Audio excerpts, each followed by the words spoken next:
Fala rapaziada, tudo certo com vocês? Jonathan aqui para mais um vídeo do canal que a gente fala de investimentos, economia e negócios. E hoje, antes de mais nada, dizer que esse vídeo não é uma recomendação de compra ou de venda, é simplesmente mostrar e comentar um pouquinho sobre esses fundos imobiliários que estão pagando mais de 1% de dividend yield ao mês. 3 fundos imobiliários pagando mais que isso, beleza? Antes de mais nada, dá um like no vídeo que ajuda a gente a distribuir esse conteúdo. Eu também sou assessor de investimentos, caso você queira alguma assessoria, só aqui embaixo tem o meu e-mail, pode mandar um e-mail que a gente fala direto por lá, beleza? Bom, vamos lá.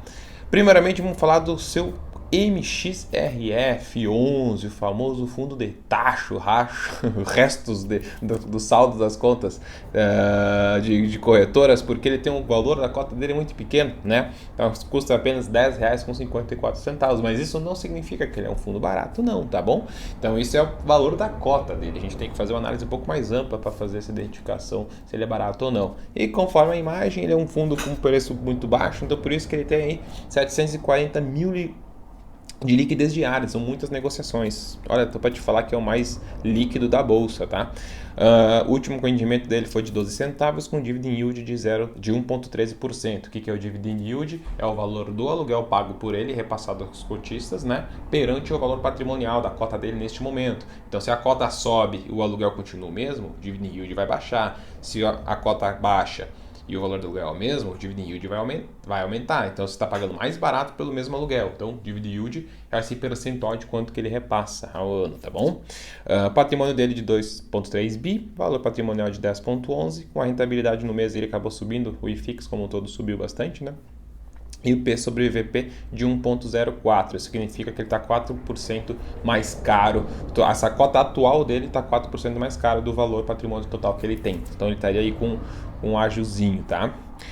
Ele é um fundo de papel, tá, gente? Então lembrando que é um fundo de papel, são fundos que investem majoritariamente em CRI, em dívida de empresas, tá? Que são certificados recebíveis imobiliários. Então cria uma dívida, então por isso que ele paga um dividendo maior, por conta dos juros que estão atrelados a essa dívida que é repassado, mas atrás desse yield maior existe um risco maior, tá? Então tudo é uma questão de análise certinho, tá? Olhando aqui o relatório gerencial dele, a gente consegue ver aqui que ele tem então 73% em CRIs, né? Ele também investe 17% em outros fundos imobiliários, tem 3% em caixa e algumas permutas financeiras. Então ali basicamente são créditos corporativos, residenciais, comerciais e caixa também. E os indexadores dos CRI deles, ele é bem dividido, ele é majoritariamente atrelado ao IPCA, mas ele tem muito CDI. Então aqui, se os juros sobem muito, o CDI acompanha esse pagamento dos CRIs, os juros do CRI aumenta. Então acaba que ele repassa mais aluguel. E o contrário também é verdade, tá? Se os juros vêm a cair, este lado aqui do indexador dele tende a pagamentos. E o outro lado é o IPCA, que é referente à inflação. Lembra que quando teve deflação, que alguns FIIs baixaram significativamente o pagamento de aluguel? É por conta disso. Então, como teve deflação, baixou, os credores, o pessoal que tem essa dívida comprada, o CRI que tem que pagar essa parcela, paga pagando menos de juros. Então, como pagou menos de juros, o FII repassa menos. Beleza? Próximo fundo imobiliário é o Canip. Seu Canip tem 127 mil de liquidez diárias no momento que a gente grava esse vídeo. O último rendimento foi de R$1 e o yield de 1,09. 7,7 bilhões de patrimônio, um dos maiores FIIs da bolsa, se não o maior, tá? Também é do grupo Kinea. Ele tem o P sobre VP, olha só, de 0,95. Este aqui, na teoria, olhando unicamente para esse indicador, mas não é assim que se faz, né, gente? Está com 5% de deságio, então mais barato. Com a cota atual, tu está pagando, por exemplo, 0,95 centavos para cada R$1 de patrimônio que ele tem. Então, estaria uma promoção, digamos assim, olhando este indicador. Ele também é um FII de papel, investe muito em dívida. Interessante, o Canip ele é para investidor qualificado. Então, o que é um investidor qualificado? Aquele cara que tem mais de 1 milhão investido. Se tu tem mais de 1 milhão, tu é investidor qualificado, tu pode comprar. Se tu não tem, não vai comprar esse cara. E, por fim de curiosidade, quem tem mais de 1 milhão, investidor qualificado, quem tem mais de 10 milhões, investidor profissional. Ou possui alguma certificação no mercado financeiro. Como eu tenho Ancor, por exemplo, eu sou já investidor profissional, então eu tenho acesso a algumas outras classes de investimento que o investidor regular não tem.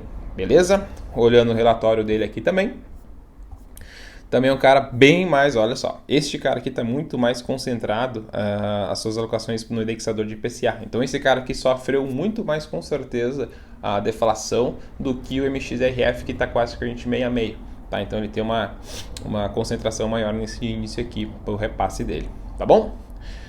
E por último, o famoso IRDM11, também é um fundo de recebíveis, 75 mil de liquidez diária, 91 centavos é o último pagamento de cota, 1,16 de dividend yield, 3,4 bilhão de patrimônio, muito bom. E ele também está com deságio, ele está com 0,91% do preço atual sobre o VP. Então aqui a mesma coisa, está pagando 91 centavos por R$1 de patrimônio. E olhando aqui também o relatório dele, vamos dar uma olhadinha nos indexadores. Ele também, 69% da carteira dele é CRI, ele também investe em outros FIIs, tem caixa aí. E os indexadores dele, 59% em IPCA, tem um bom pedaço ali em CDI também, alguns pré-fixados e tudo mais. Mas esse cara também tem um pouco mais diversificado, né, dos indexadores do que o Canip. E isso é legal, porque se um índice não vai indo tão bem, o outro segura as pontas e por aí vai. Então ele consegue fazer um repasse bastante, então é legal. E aqui também tem a distribuição por setor, olha só. Ele tem muitos CRIs de real estate, papel, de energia, logística, próprio governo federal, distribuição por setor do patrimônio dele. Certo, gente? Esses são os 3 FIIs, lembrando que não é uma recomendação. Diga aqui embaixo se você tem algum deles ou não. Eu não vou dizer se eu tenho ou não para não persuadir ninguém. Tá bom? Qualquer dúvida, tamo junto, vamos conversando. Um abraço.